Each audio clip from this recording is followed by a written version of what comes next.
Good morning, students. Today we will discuss the topic narration. What is a narration? Narration क्या है?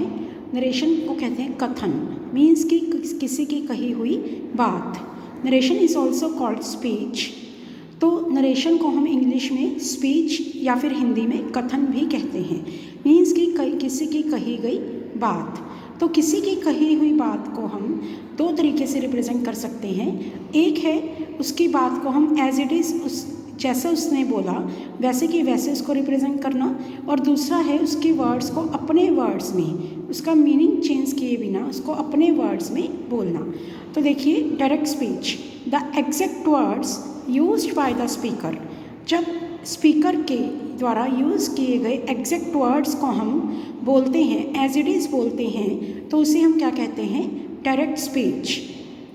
Example, she said he is fool. तो उसने कहा वह मूर्ख है. तो हमने यहाँ पर क्या किया कि उसके कहे हुए वर्ड्स को एज इट इज़ हमने बोल दिया. Next is indirect speech. जब किसी के कहे हुए वर्ड्स को हम अपने वर्ड्स में बोलते हैं पर उसका मीनिंग चेंज किए बिना. Words used by the speaker are said to someone else in our own words without changing meaning. जब किसी के कहे हुए वर्ड्स को हम किसी थर्ड पर्सन को बताते हैं अपने वर्ड्स में, ठीक है, पर उसका मीनिंग चेंज किए बिना, तो उसको क्या बोलते हैं? Indirect speech. Example, she said that he was fool. उसने कहा कि वो मूर्ख था. तो यहाँ पर हमने क्या किया कि किसी के कहे हुए वर्ड्स को अपने वर्ड्स में बोला. Next is parts of direct speech. अभी हमने क्या कहा? स्पीच को देखा कि स्पीच दो तरह की होती है, डायरेक्ट एंड इनडायरेक्ट. उसके बाद डायरेक्ट स्पीच के क्या कौन कौन से पार्ट्स हैं. एग्जाम्पल के थ्रू इस चीज़ को हम समझेंगे. Jack says I am all right. तो इसमें क्या है बेटा? जैक सेज, जैक ने कहा कि मैं बिल्कुल ठीक हूँ. तो यहाँ पर जो जैक सेज है मीन्स कि कोमा और इन्वर्टेड कोमा से पहले का सारा पोर्शन है जैक सेज, उसे कहते हैं रिपोर्टेड क्लोज. जो इन्वर्टेड कोमास के अंदर जो पोर्शन है आई एम ऑल राइट, ये क्या है? Reported speech. और जो वर्ब है, हेल्पिंग वर्ब या वर्ब है, ठीक है, for example says, say to, says to, will say to, या फिर सेड टू.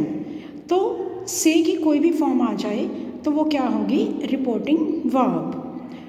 इन्वर्टेड कोमा से पहले का portion reported close, inverted coma के अंदर का पोर्शन रिपोर्टेड स्पीच, और जो से या सेड फॉर्म है वो क्या है? Reporting verb.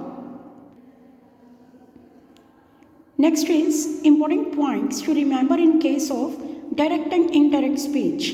डायरेक्ट और इनडायरेक्ट स्पीच के केस में आपको कौन कौन सी बातें याद रखनी है वो आप डिस्कस करेंगे. सबसे पहले डायरेक्ट स्पीच. रिपोर्टेड स्पीच को इन्वर्टेड कोमा में लिखा जाता है. जो आपकी रिपोर्टेड स्पीच होती है, किसी के कहे हुए वर्ड्स होते हैं, वो हमेशा इन्वर्टेड कोमास में लिखे जाते हैं. रिपोर्टेड स्पीच के पहले वर्ड का फर्स्ट वर्ड का फर्स्ट लेटर हमेशा कैपिटल होना चाहिए. जो रिपोर्टेड स्पीच है, जैसे हमने यहाँ पर किया था ही सेड ही, तो ही का एच क्या है? Capital. Next is reported verb के बाद हमेशा कोमा लगना चाहिए. जो रिपोर्टेड वर्ब थी, फॉर एग्जाम्पल शी सेड था, तो सेड के बाद हमने क्या यूज़ किया? कोमा. ये तीन बातें हमें डायरेक्ट स्पीच में ध्यान रखनी है. फर्स्ट ऑफ ऑल, किसी की कही हुई बात को इन्वर्टेड कोमास में, इन्वर्टेड कोमास के फर्स्ट वर्ड का फर्स्ट लेटर कैपिटल, और रिपोर्टिंग वर्ब के बाद comma. Next is indirect speech. Reported speech वाले कोमा इसमें जो होते हैं वो हटा दिए जाते हैं. मीन्स कि किसी की कही हुई बात जो हमने इन्वर्टेड कोमास में रखी थी उसके कोमास हटा दिए जाएंगे. रिपोर्टेड स्पीच के फर्स्ट वर्ड का फर्स्ट लेटर स्मॉल कर दिया जाता है.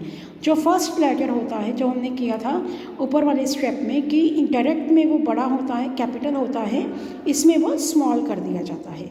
रिपोर्टेड वर्ब के बाद का कोमा हटा देते हैं. जो भी रिपोर्टेड वर्ब के बाद कोमा लगाया था इनडायरेक्ट स्पीच में, उस कोमे को भी हम हटा देंगे. नेक्स्ट इज रिपोर्टेड वर्ब का कोमा, रिपोर्टेड स्पीच का इन्वर्टेड कोमा. ये दोनों चीज़ें हटाकर उनकी जगह पर हम क्या लगा देंगे, दैट, या कोई और कंजंक्शन यूज़ की जाएगी। कौन सी कंजंक्शन यूज़ की जाएगी ये हम नेक्स्ट टॉपिक में रीड करेंगे कि या तो हम यहाँ पर इन्वर्टेड कॉमास और कॉमास को हटाकर दैट कंजंक्शन यूज़ करते हैं या फिर सेंटेंस के अकॉर्डिंग हम कंजंक्शन यूज़ करते हैं। नेक्स्ट इज रिपोर्टेड स्पीच के प्रोनाउन को बदल दिया जाता है। रिपोर्टेड स्पीच में मीन्स कि जो इन्वर्टेड कॉमास में बात कही गई होती है, अगर उसमें कोई प्रोनाउन हो तो उस प्रोनाउन को हम चेंज कर देते हैं। वो चेंजेस कैसे होंगी वो भी हम जब प्रोनाउंस की चेंजेस करेंगे उसमें देखेंगे।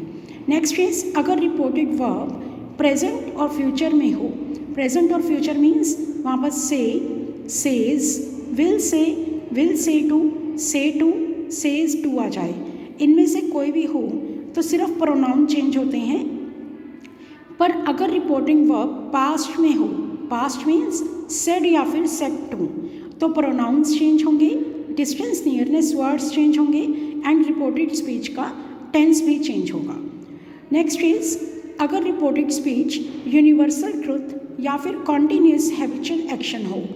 यूनिवर्सल ट्रुथ जैसे the sun sets in the west, continuous habitual action जैसे he goes to temple every day, तो एवरी डे आ गया तो उसकी हैबिट हो गई, तो रिपोर्टेड स्पीच का टेंस नहीं बदलता।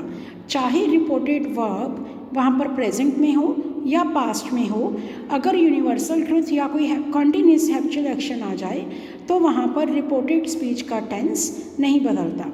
तो यहाँ पर बेटा हमने नरेशन क्या होती है उसके पार्ट्स, उसके बाद डायरेक्ट और इनडायरेक्ट के इम्पॉर्टेंट पॉइंट्स देखे हैं। ये हमारा बेसिक था। नेक्स्ट वीडियो में हम टेंसेस कैसे चेंज होते हैं और बाकी की चीज़ें कैसे हम नरेशन में चेंज करते हैं उनको डिस्कस करेंगे।